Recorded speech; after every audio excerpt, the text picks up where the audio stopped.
Sounds good. Yeah, we need sponsors. Luckin Coffee is not paying us. But KLU is nice, I guess.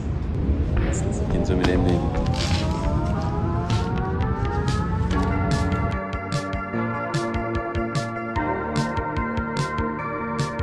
Yep. Alrighty, we are getting started. We are in KL with the nice background and I think it's going to be good. Hammaga salom. DFP va nihoyat o'zini podkast stiliga o'xshagan videolarni qilishni boshladi. Albatta developmentga oid bo'lgan, developerlar bilan bog'liq bo'lgan ko'plab ma'lumotlarni, qiziq suhbatlari yana ham gapirishni boshlaymiz. Bugun men KLdaman. Mancha backgrounddan ko'rinib turgan bo'lsa kerak va o'zimning o'rtoqlarim va tanishlarim bilan suhbatlarni boshlaymiz. Bugun biz bilan Chiyan, meni yaqin o'rtog'im, universitetda birga o'qiganmiz va klubda birga blockchain klubni birga yurg'izganmiz orada. Va hozirgi kunda Chiyan full stack blockchain developer bo'lib, aniqroq smart contract developer bo'lib ishlaydi va suhbat ingliz tilida bo'lib o'tadi, lekin menimcha hammaga tushunarli deb o'ylayman. Alrighty. So, hi Chiyan, thank you for joining me in this nice little bit of chit chat. So, Chiyan is a full stack a smart contract engineer specialized in Solana blockchain. So, can you tell me a little bit about what you do? Hello, everyone. My name's Chian. What I do on a day-to-day is I write smart contracts, obviously, programs, we call them on Solana. I worked on the team building margin trading, spot margin trading systems natively on Solana. And I contribute to open source tooling and Solana ecosystem as well. So yeah, that's what I do. Thank you. Great. Chian is an amazing developer. So one thing I have to tell is he has a great focus, which I don't have. He can just open up the laptop. He has the focus. He can just sit down and just do the job. That's great. Amazing. So first thing, how did you achieve this level? And since we are a community, so how being part of the multiple communities helped you out or shaped how you are now? Right. So I got started my journey in Web3 when I was still in university as a student.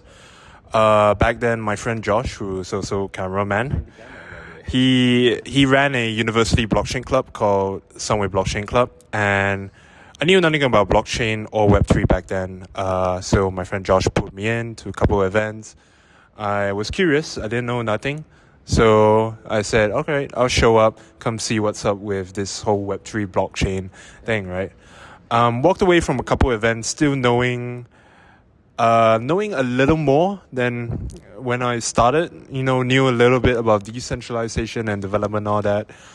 Started looking into Solana development, joined a hackathon, won a couple of hackathons, got huge positive feedback loop from there to keep going on with what I was doing. And so before I knew it, I was heads deep. I was really deep into the Solana rabbit hole. Started learning everything I could about building on the chain, how the chain works, its runtime, the SVM engine, and here I am today. Great, thank you very much. So, yep, me and Josh, we start the blockchain club, and I think next video is going to be with Josh. So, but not much about the club. But as a developer, let's say. What was the main challenge right now, or has been, or still going on as a developer, and how do you see others also? Are they also facing the same problem as you do? I would say the biggest challenge with most developers these days is really catching up with what is going on in Web3, because Web3 moves, well, at least in Solana, Solana development moves very fast. Things change very quickly. You can get a new framework.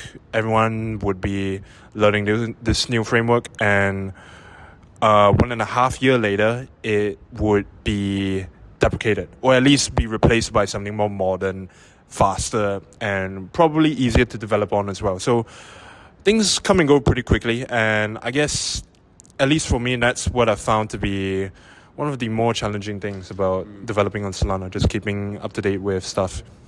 Great. Right. By the way, Chian is also open source contributor. So I'd like to ask, does it pay? in the short run or in the long run, and how it has been for you contributing to the open source libraries, or maybe building one. Sure, I can start with my journey contributing in OSS and Solana. So the best part about it is OSS contributions are really there's no paywall, or no one really gatekeeps it. You know, anyone's free to do so out of their own time. No one's stopping you, and the best part is it helps you build proof of work recognition in the ecosystem on what you could really do, what's your skill like, how good you are at reading code, improving code, making it simpler, faster, probably cheaper in terms of compute as well. That's what I really like about OSS. You know, I see this practice as a challenge. Oftentimes I like to see it as a challenge, a test on myself on whether if I am improving over time, whether I've actually gotten better in a certain skill or a vertical. In terms of whether OSS pays, well, to most people, it's really something they simply do out of their free time, outside of their day job. Not really, though I've heard of cases where people can get paid for really high-level OSS work, especially if, say, a blockchain foundation recognizes their work, sees the importance of it, and decides to help fund a OSS contributor to help make sure he or she gets to continue to do what they already do best at. All right. So if anyone wants to join into the open source contribution, it's open source. Start contributing. So, quick questions. When vibe coding, sorry, I think I'm gonna cut this. Let's go on to the main 3 quick questions. When AI assisted coding becomes vibe coding? I would say AI assisted coding becomes vibe coding when one simply chooses to just sit behind the wheel and let AI take over for the rest of the journey. Now, I don't necessarily think that's wrong, but personally, I write a lot of DeFi code, and I just simply find it very hard to trust a DeFi project or product where a majority of its code is vibe coded or vibe generated, if you will, especially with DeFi, right? Because the risks are so high. Security is often taken very seriously. So I take a lot of care in doing that. Obviously, today I use AI in my code development, help speed things up, especially the boring boilerplate stuff, gets that out of the way so that I could work on a more interesting core business logic of the product. Alrighty. So another question is, what is the main challenge in the junior devs you are seeing these days? What is the main thing or unforgivable thing that they are doing or you are seeing? I would say most junior devs, I've seen some junior devs struggle with basic tooling, such as not knowing how to navigate a command line terminal, how to use Bash, how to install packages. I've even seen cases where they simply seem challenged with using npm or py, the Python registries, and I think it's simply unacceptable.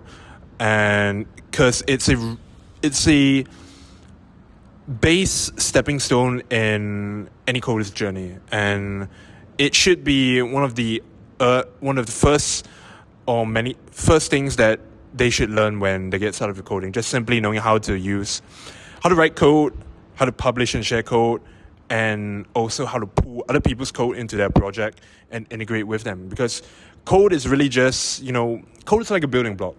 We write code. If it's repeatable, we make a copy of it so that it's shareable.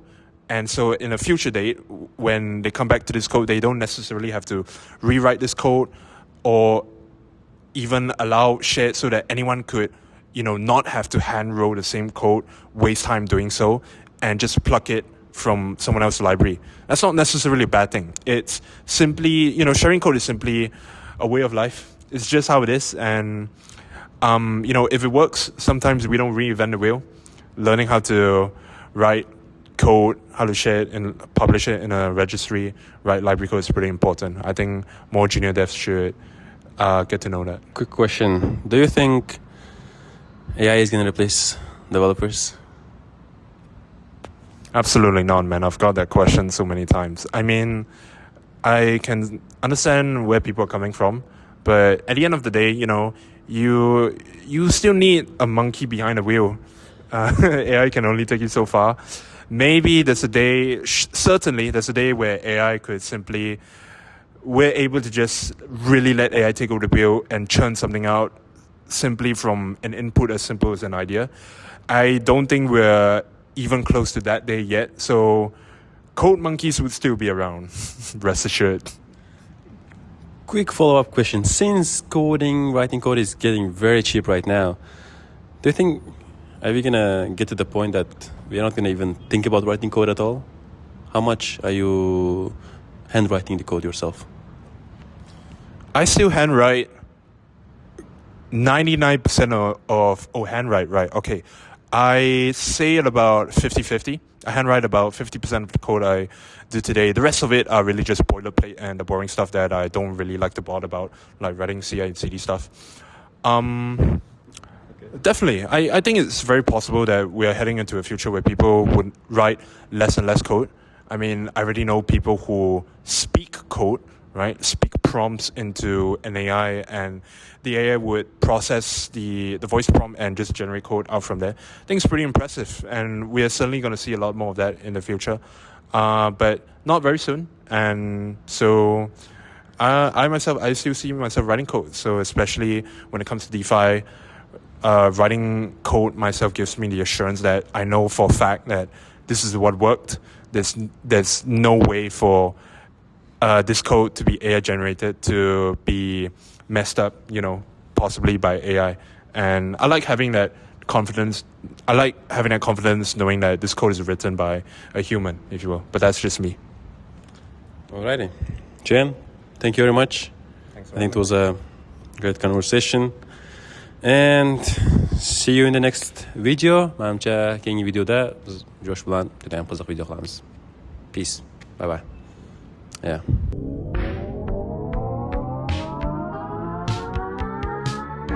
It's good. Yeah, we need sponsors. Black and Coffee's not paying us. But KL view is nice, I guess. Let's zoom it in maybe.